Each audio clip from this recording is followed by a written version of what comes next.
Hello and welcome to the Dragon spacecraft. You are here with the Polaris Dawn crew. My name is Anna Menon. I am one of the mission specialists and the medical officer for our mission. This is Kid Poteet. He is our pilot. Jareed Isaacman is our mission commander, and Sarah Gillis is our mission specialist. And we are so excited to talk to you today about some of the science and research we are doing on board here. We have had a full complement of research, an action-packed schedule for this mission. We've had about 40 science and research experiments that we have been tackling, and they span all sorts of genres, and we're really excited to talk to you about a few of them today. So to kick us off, I will start telling you about some of the ones that I love.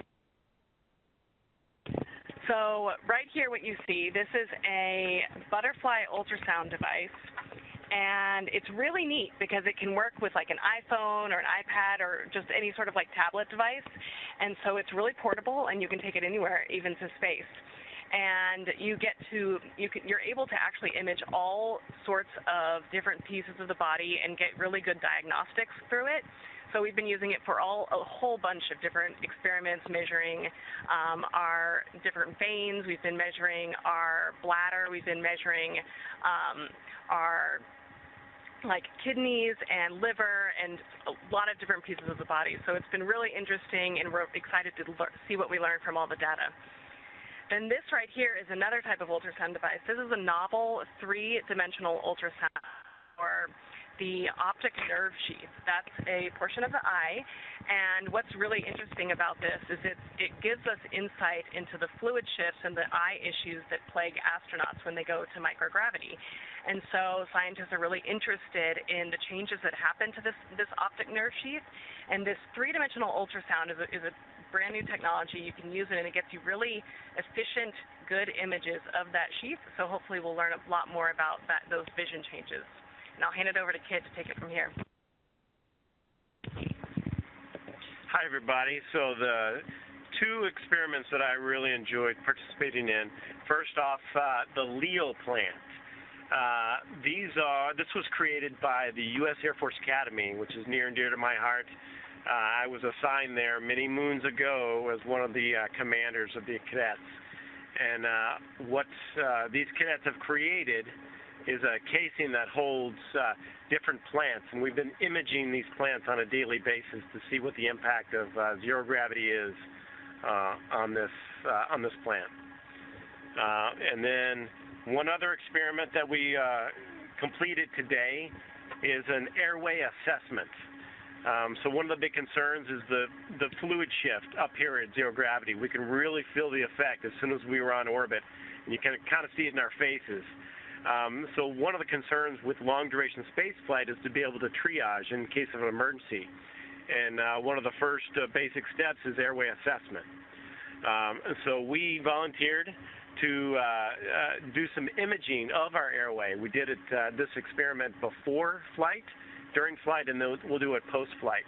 And what this requires is us to numb up the nasal passage and then insert this endoscopic camera all the way through the nasal passage and back of the throat to take these different images. And then post-flight, we'll be able to assess what happened to the airway passage as that fluid shifts. So those are two of the experiments I participated in, and I'll pass it off to our commander.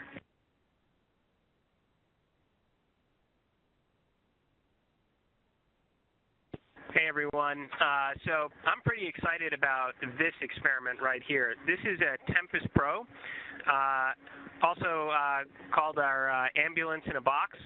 So, if you believe in SpaceX's vision of making life multiplanetary, that we're going to have thousands of starships in space someday, tens of thousands of people, we're on Mars and we're exploring our solar system, it's pretty cool, but those are some pretty long journeys, and hospitals aren't very close by. So we have to be able to bring diagnostic tools into space with us and then be able to beam that information back home to the flight surgeons.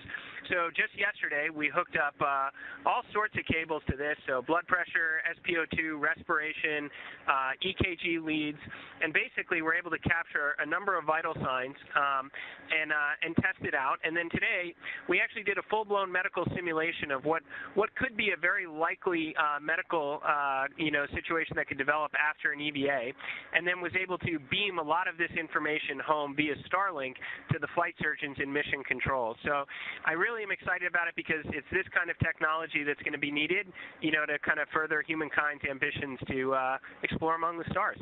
And I'll turn it over to Sarah, our mission specialist. Hey everyone.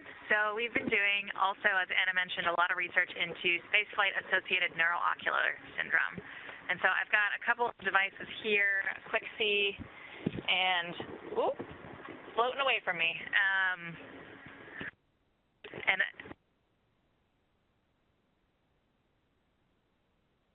a pupilometer here. But we've been collecting data kind of every day, looking at the changes in our vision over time in space. We also have an experiment from CU Boulder that we did shortly after arriving on orbit, where you actually put a contact lens into your eye to monitor the pressure change over time. And there's a picture of Jareed. He has the contact lens in his eye that's sending pressure data over 12, 24 hours to a sensor. But he really looked like a rogue space pirate with his eye patch kind of covering it, so he didn't have to have some vision changes from that lens. But it was quite a look up here for the space pirate. Awesome. Well, thank you so much for joining us today. That is just a brief insight into the wealth of science and research that we've been doing up here. We are so excited to gather as much data as we can for the scientists back on Earth so that we can learn together and contribute to our collective future for the future of human space exploration and on Earth as well. So we'll talk to you soon. Thanks. Bye. SpaceX.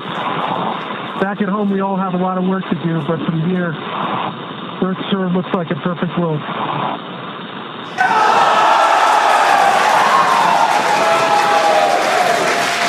right, SpaceX, UV1, I'm going to step into test matrix 1.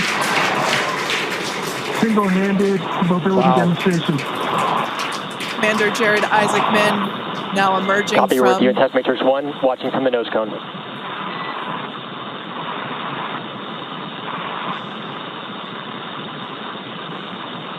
Up, down, left, and right are 3s.